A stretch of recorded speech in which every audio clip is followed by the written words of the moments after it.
ಲಾಹೋರ್ ಹಾಗೆ ಕರಾಚಿ ವಿಮಾನ ನಿಲ್ದಾಣಗಳನ್ನ ಬಂದ್ ಮಾಡಲಾಗಿದೆ. ಸಿಯಾಲ್ಕೋಟ್ಗೂ ಕೂಡ ವಿಮಾನ ಸಂಚಾರವನ್ನ ರದ್ದು ಮಾಡಲಾಗಿದೆ. ಪಾಕಿಸ್ತಾನ ವಾಯು ಪ್ರದೇಶ ಇದೀಗ ಬಹುತೇಕ ಖಾಲಿ. ಪಾಕಿಸ್ತಾನದಲ್ಲಿ ವಿಮಾನಗಳ ಹಾರಾಟ ಕೂಡ ಕಾಣ್ತಾ ಇಲ್ಲ.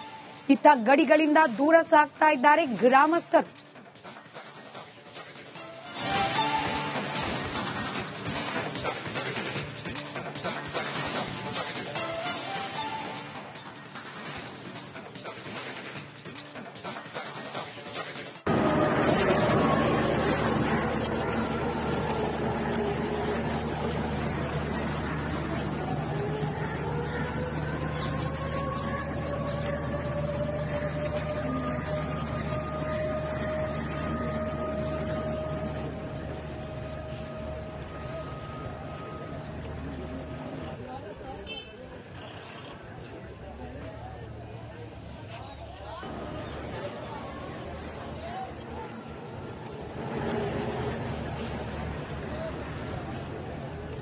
ಮತ್ತಷ್ಟು ಡೀಟೇಲ್ಸ್ ನೊಂದಿಗೆ ನನ್ನ ಕಲೀಗ ಅಭಿಷೇಕ್ ಕಾಶ್ಮೀರದಿಂದ ನೇರ ಸಂಪರ್ಕದಲ್ಲಿದ್ದಾರೆ. ಅಭಿಷೇಕ್, ಆಪರೇಷನ್ ಸಿಂಧೂರದ ನಂತರವೂ ಕೂಡ ಪಾಕಿಸ್ತಾನದಲ್ಲಿ ಈಗಲೂ ಗೊಂದಲ ಹಾಗೆ ಗಾಬರಿಯ ವಾತಾವರಣ.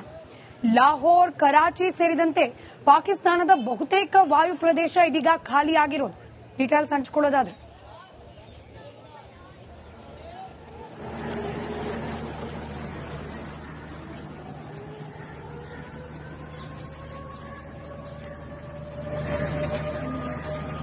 ಇಲ್ಲಿ ಎರಡು ಅಂಶವನ್ನ ನಾವು ಗಮನಿಸಬೇಕಾಗಿರುವುದು, ಒಂದು ನಮ್ಮ ಭದ್ರತೆಗಾಗಿ ನಾವು ನಮ್ಮ 20 ವಿಮಾನ ನಿಲ್ದಾಣಗಳನ್ನ ತಾತ್ಕಾಲಿಕವಾಗಿ ಬಂದ್ ಮಾಡಿದ್ದೇವೆ. ಮತ್ತೊಂದು ಕಡೆ ಲಾಹೋರ್ನಲ್ಲಾಗಿರ್ಬೋದು, ಕರಾಚಿಯಲ್ಲಾಗಿರ್ಬೋದು ಅವರ ವಿಮಾನ ನಿಲ್ದಾಣಗಳ ಮೇಲೆ ಡ್ರೋನ್ ನಲ್ಲಿ ದಾಳಿ ಮಾಡಿರುವಂತಹ ನಿರೀಕ್ಷೆ ಹಾಗೂ ಸಾಧ್ಯತೆ ಇರೋದ್ರಿಂದ ಈಗ ಅವರು ಕೂಡ ಅಲ್ಲಿ ಬಂದ್ ಮಾಡ್ಕೊಂಡಿರುವಂತದ್ದು. ಅಲ್ಲಿ ಗಡಿಯಲ್ಲಿ ಇರುವಂತಹ ಜನ ಕೂಡ ಈಗ ಈ ಒಂದು ಅಟ್ಯಾಕ್ ಗಳ ಅಥವಾ ಒಂದು ಬ್ಲಾಸ್ಟ್ ಗಳಾದ ನಂತರ ಸೇಫ್ ಅಲ್ಲ ಅನ್ನೋ ಒಂದು ಕಾರಣದಿಂದಾಗಿ ಬೇರೆ ಬೇರೆ ಕಡೆಗೆ ಶಿಫ್ಟ್ ಆಗ್ತಿದ್ದಾರೆ. ನನ್ನ ಲೊಕೇಶನ್ ಪ್ರಕಾರ ನಾವು ನೋಡೋದಾದ್ರೆ ನೇವಿ ವಾರ್ ಕಾಲೇಜ್ ನ ಹತ್ತಿರ ಇರುವಂತಹ ಏರ್ಫೀಲ್ಡ್ ಇದಾಗಿದ್ದು ವಾಲ್ಟನ್ ರಸ್ತೆಯಲ್ಲಿರುವಂತದ್ದು ಲಾಹೋರ್ನಲ್ಲಿ. ಈಗ ಈ ಎರಡು ವಿಮಾನ ನಿಲ್ದಾಣಗಳು ಬಂದಾಗಿರುವಂತದ್ದು. ಸಿಯಾಲ್ಕೋಟ್ಗೂ ಅಲ್ಲಿರುವಂತಹ ಅಂದ್ರೆ ಅಲ್ಲಿನ ಲೋಕಲ್ ವಿಮಾನಗಳು ಕೂಡ ಹಾರಾಟವನ್ನ ಈ ಸದ್ಯದ ಮಟ್ಟಿಗೆ ನಿಲ್ಲಿಸಲಾಗ್ತಿದೆ. ಸೊ ಗಡಿಯಿಂದ ನಮ್ಮ ಜನ ಯಾವ ರೀತಿ ಸೇಫ್ಟಿ ಸೈಡ್ಗೆ ನಾವು ನಗರಗಳಿಗೆ ಮೂವ್ ಆಗ್ತೀವಿ ಅಥವಾ ಬಂಕ್ಗಳಿಗೆ ಮೂವ್ ಆಗ್ತೀವಿ, ಅದೇ ರೀತಿ ಅಲ್ಲೂ ಕೂಡ ನಡೀತಾ ಇದೆ ಅನ್ನೋದು ಮಾಹಿತಿ ಈಗ ಲಭಿಸಿರುವಂತದ್ದು. ಇವಿಷ್ಟು ಒಂದ್ ಕಡೆ ಆದ್ರೆ ಈ ಅಟ್ಯಾಕ್ ನ ಯಾರು ಮಾಡಿದ್ದು ಅನ್ನೋ ಒಂದು ಪ್ರಶ್ನೆ ಈಗ ಕಾಡ್ತಿರುವಂತದ್ದು. ಒಂದ್ ಕಡೆ ಬಲೂಚಿಸ್ತಾನ ಲಿಬರೇಷನ್ ಆರ್ಮಿ ಕೂಡ ಪಾಕಿಸ್ತಾನದ ಮೇಲೆ ಹದ್ದಿನ ಕಣ್ಣಿಟ್ಟಿದ್ದು ಅವರು ಅನೇಕ ಪ್ರಸಂಗಗಳಲ್ಲಿ ಪಾಕಿಸ್ತಾನದ ವಿರುದ್ಧ ಅಟ್ಯಾಕ್ ಅನ್ನ ಮಾಡಿದ್ದಾರೆ. ಇದು ಬಲೂಚಿಸ್ತಾನ ಲಿಬರೇಷನ್ ಆರ್ಮಿಯಿಂದ ಆಗಿದೆಯಾ ಅಥವಾ ಅವರ ಏರ್ಪೋರ್ಟ್ ಮೇಲೆ ನಮ್ಮ ಸೇನೆಯಿಂದ ದಾಳಿ ಮಾಡಲಾಗಿದೆಯಾ? ಈ ಒಂದು ಪ್ರಶ್ನೆಗೆ ಸದ್ಯದ ಮಟ್ಟಿಗೆ ಉತ್ತರ ಸಿಗಬೇಕಾಗಿರುವಂತದ್ದು. ಆದ್ರೆ ಒಂದಂತೂ ಖಾತ್ರಿ, ಅವರ ಏರ್ಪೋರ್ಟ್ ಮೇಲೆ ದಾಳಿಯಾಗಿರೋದ್ರಿಂದ ಸದ್ಯದ ಮಟ್ಟಿಗೆ ಅವರ ಅಷ್ಟು ವಿಮಾನ ನಿಲ್ದಾಣಗಳು ಹಾರಾಡುವಂತಹ ಸಾಧ್ಯತೆ ಮುಂದಿನ ಕೆಲ ದಿನಗಳಲ್ಲಿ ಕಂಡು ಬರ್ತಿಲ್ಲ. ಸೊ ಅವರು ಏನಿದ್ರು ಕೂಡ ಇನ್ನು ಏರ್ ಬೇಸ್ ನಲ್ಲೇ ಅಂದ್ರೆ ಈ ಕಮರ್ಷಿಯಲ್ ಏರ್ ಕ್ರಾಫ್ಟ್ ಗಳನ್ನ ಹೊರತುಪಡಿಸಿ ಅವರ ಡಿಫೆನ್ಸ್ ನ ಏರ್ ಬೇಸ್ ಗಳಲ್ಲೇ ಓಡಾಟವನ್ನ ನಡೆಸಬೇಕಾಗುತ್ತೆ. ಇದರಿಂದ ಅವರು ಅಂದುಕೊಂಡಂತ ಒಂದಿಷ್ಟು ಪ್ಲಾನ್ಗಳಿಗೆ ತಾತ್ಕಾಲಿಕ ತಡೆ ಆಗುವಂತ ಸಾಧ್ಯತೆ ಇರುವಂತದ್ದು. ಸ್ಮಿತಾ, ರೈಟ್, ಧನ್ಯವಾದ ಅಭಿಷೇಕ್ ಮಾಹಿತಿಗಾಗಿ.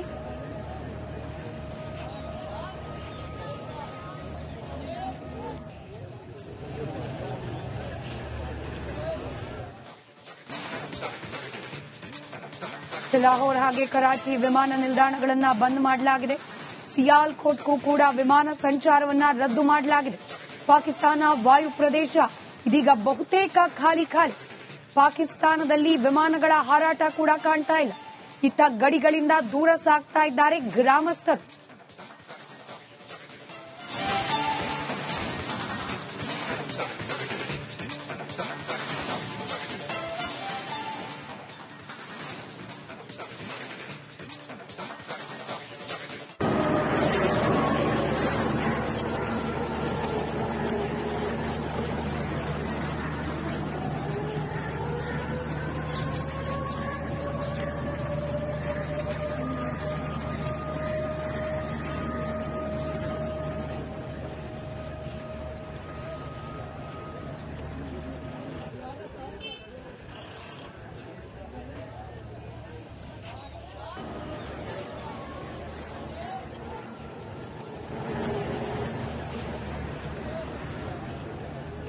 ಮತ್ತಷ್ಟು ಡೀಟೇಲ್ಸ್ ನೊಂದಿಗೆ ನನ್ನ ಕಲೀಗ ಅಭಿಷೇಕ್ ಕಾಶ್ಮೀರದಿಂದ ನೇರ ಸಂಪರ್ಕದಲ್ಲಿದ್ದಾರೆ. ಅಭಿಷೇಕ್, ಆಪರೇಷನ್ ಸಿಂಧೂರದ ನಂತರವೂ ಕೂಡ ಪಾಕಿಸ್ತಾನದಲ್ಲಿ ಈಗಲೂ ಗೊಂದಲ ಹಾಗೆ ಗಾಬರಿಯ ವಾತಾವರಣ.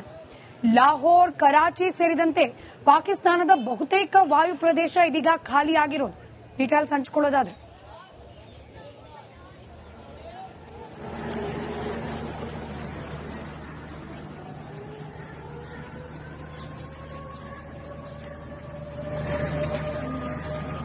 ಇಲ್ಲಿ ಎರಡು ಅಂಶವನ್ನ ನಾವು ಗಮನಿಸಬೇಕಾಗಿರುವುದು, ಒಂದು ನಮ್ಮ ಭದ್ರತೆಗಾಗಿ ನಾವು ನಮ್ಮ 20 ವಿಮಾನ ನಿಲ್ದಾಣಗಳನ್ನ ತಾತ್ಕಾಲಿಕವಾಗಿ ಬಂದ್ ಮಾಡಿದ್ದೇವೆ. ಮತ್ತೊಂದು ಕಡೆ ಲಾಹೋರ್ನಲ್ಲಾಗಿರ್ಬೋದು, ಕರಾಚಿಯಲ್ಲಾಗಿರ್ಬೋದು ಅವರ ವಿಮಾನ ನಿಲ್ದಾಣಗಳ ಮೇಲೆ ಡ್ರೋನ್ ನಲ್ಲಿ ದಾಳಿ ಮಾಡಿರುವಂತಹ ನಿರೀಕ್ಷೆ ಹಾಗೂ ಸಾಧ್ಯತೆ ಇರೋದ್ರಿಂದ ಈಗ ಅವರು ಕೂಡ ಅಲ್ಲಿ ಬಂದ್ ಮಾಡ್ಕೊಂಡಿರುವಂತದ್ದು. ಅಲ್ಲಿ ಗಡಿಯಲ್ಲಿ ಇರುವಂತಹ ಜನ ಕೂಡ ಈಗ ಈ ಒಂದು ಅಟ್ಯಾಕ್ಗಳ ಅಥವಾ ಒಂದು ಬ್ಲಾಸ್ಟ್ಗಳಾದ ನಂತರ ಸೇಫ್ ಅಲ್ಲ ಅನ್ನೋ ಒಂದು ಕಾರಣದಿಂದಾಗಿ ಬೇರೆ ಬೇರೆ ಕಡೆಗೆ ಶಿಫ್ಟ್ ಆಗ್ತಿದ್ದಾರೆ. ನನ್ನ ಲೊಕೇಶನ್ ಪ್ರಕಾರ ನಾವು ನೋಡೋದಾದ್ರೆ ನೇವಿ ವಾರ್ ಕಾಲೇಜ್ ನ ಹತ್ರ ಇರುವಂತಹ ಏರ್ಫೀಲ್ಡ್ ಇದಾಗಿದ್ದು ವಾಲ್ಟನ್ ರಸ್ತೆಯಲ್ಲಿರುವಂತದ್ದು ಲಾಹೋರ್ನಲ್ಲಿ. ಈಗ ಈ ಎರಡು ವಿಮಾನ ನಿಲ್ದಾಣಗಳು ಬಂದಾಗಿರುವಂತದ್ದು. ಸಿಯಾಲ್ಕೋಟ್ಗೂ ಅಲ್ಲಿರುವಂತಹ ಅಂದ್ರೆ ಅಲ್ಲಿನ ಲೋಕಲ್ ವಿಮಾನಗಳು ಕೂಡ ಹಾರಾಟವನ್ನ ಈ ಸದ್ಯದ ಮಟ್ಟಿಗೆ ನಿಲ್ಲಿಸಲಾಗ್ತಿದೆ. ಸೊ ಗಡಿಯಿಂದ ನಮ್ಮ ಜನ ಯಾವ ರೀತಿ ಸೇಫ್ಟಿ ಸೈಡ್ಗೆ ನಾವು ನಗರಗಳಿಗೆ ಮೂವ್ ಆಗ್ತೀವಿ ಅಥವಾ ಬಂಕ್ಗಳಿಗೆ ಮೂವ್ ಆಗ್ತೀವಿ, ಅದೇ ರೀತಿ ಅಲ್ಲೂ ಕೂಡ ನಡೀತಾ ಇದೆ ಅನ್ನೋದು ಮಾಹಿತಿ ಈಗ ಲಭಿಸಿರುವಂತದ್ದು. ಇವಿಷ್ಟು ಒಂದ್ ಕಡೆ ಆದ್ರೆ ಈ ಅಟ್ಯಾಕ್ ನ ಯಾರು ಮಾಡಿದ್ದು ಅನ್ನೋ ಒಂದು ಪ್ರಶ್ನೆ ಈಗ ಕಾಡ್ತಿರುವಂತದ್ದು. ಒಂದ್ ಕಡೆ ಬಲೂಚಿಸ್ತಾನ ಲಿಬರೇಷನ್ ಆರ್ಮಿ ಕೂಡ ಪಾಕಿಸ್ತಾನದ ಮೇಲೆ ಹದ್ದಿನ ಕಣ್ಣಿಟ್ಟಿದ್ದು ಅವರು ಅನೇಕ ಪ್ರಸಂಗಗಳಲ್ಲಿ ಪಾಕಿಸ್ತಾನದ ವಿರುದ್ಧ ಅಟ್ಯಾಕ್ ಅನ್ನ ಮಾಡಿದ್ದಾರೆ. ಇದು ಬಲೂಚಿಸ್ತಾನ ಲಿಬರೇಷನ್ ಆರ್ಮಿಯಿಂದ ಆಗಿದೆಯಾ ಅಥವಾ ಅವರ ಏರ್ಪೋರ್ಟ್ ಮೇಲೆ ನಮ್ಮ ಸೇನೆಯಿಂದ ದಾಳಿ ಮಾಡಲಾಗಿದೆಯಾ? ಈ ಒಂದು ಪ್ರಶ್ನೆಗೆ ಸದ್ಯದ ಮಟ್ಟಿಗೆ ಉತ್ತರ ಸಿಗಬೇಕಾಗಿರುವಂತದ್ದು. ಆದ್ರೆ ಒಂದಂತೂ ಖಾತ್ರಿ, ಅವರ ಏರ್ಪೋರ್ಟ್ ಮೇಲೆ ದಾಳಿಯಾಗಿರೋದ್ರಿಂದ ಸದ್ಯದ ಮಟ್ಟಿಗೆ ಅವರ ಅಷ್ಟು ವಿಮಾನ ನಿಲ್ದಾಣಗಳು ಹಾರಾಡುವಂತಹ ಸಾಧ್ಯತೆ ಮುಂದಿನ ಕೆಲ ದಿನಗಳಲ್ಲಿ ಕಂಡು ಬರ್ತಿಲ್ಲ. ಸೊ ಅವರು ಏನಿದ್ರು ಕೂಡ ಇನ್ನು ಏರ್ ಬೇಸ್ ನಲ್ಲೇ ಅಂದ್ರೆ ಈ ಕಮರ್ಷಿಯಲ್ ಏರ್ ಕ್ರಾಫ್ಟ್ ಗಳನ್ನ ಹೊರತುಪಡಿಸಿ ಅವರ ಡಿಫೆನ್ಸ್ ನ ಏರ್ ಬೇಸ್ ಗಳಲ್ಲೇ ಓಡಾಟವನ್ನ ನಡೆಸಬೇಕಾಗುತ್ತೆ. ಇದರಿಂದ ಅವರು ಅಂದುಕೊಂಡಂತ ಒಂದಿಷ್ಟು ಪ್ಲಾನ್ ಗಳಿಗೆ ತಾತ್ಕಾಲಿಕ ತಡೆ ಆಗುವಂತ ಸಾಧ್ಯತೆ ಇರುವಂತದ್ದು. ಸ್ಮಿತಾ, ರೈಟ್, ಧನ್ಯವಾದ ಅಭಿಷೇಕ್ ಮಾಹಿತಿಗಾಗಿ.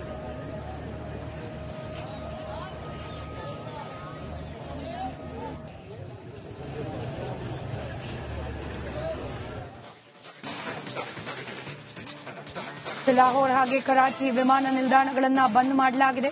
ಸಿಯಾಲ್ಕೋಟ್ಗೂ ಕೂಡ ವಿಮಾನ ಸಂಚಾರವನ್ನ ರದ್ದು ಮಾಡಲಾಗಿದೆ. ಪಾಕಿಸ್ತಾನ ವಾಯು ಪ್ರದೇಶ ಇದೀಗ ಬಹುತೇಕ ಖಾಲಿ. ಪಾಕಿಸ್ತಾನದಲ್ಲಿ ವಿಮಾನಗಳ ಹಾರಾಟ ಕೂಡ ಕಾಣ್ತಾ ಇಲ್ಲ. ಇತ್ತ ಗಡಿಗಳಿಂದ ದೂರ ಸಾಗ್ತಾ ಇದ್ದಾರೆ ಗ್ರಾಮಸ್ಥರು.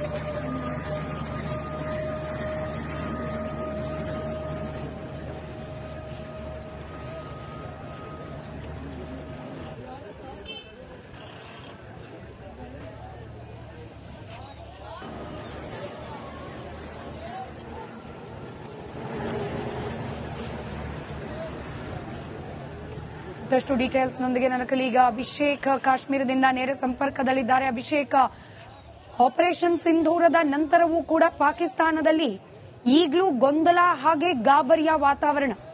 ಲಾಹೋರ್, ಕರಾಚಿ ಸೇರಿದಂತೆ ಪಾಕಿಸ್ತಾನದ ಬಹುತೇಕ ವಾಯು ಪ್ರದೇಶ ಇದೀಗ ಖಾಲಿಯಾಗಿರೋದು. ಡೀಟೇಲ್ಸ್ ಹಂಚಿಕೊಳ್ಳೋದಾದ್ರೆ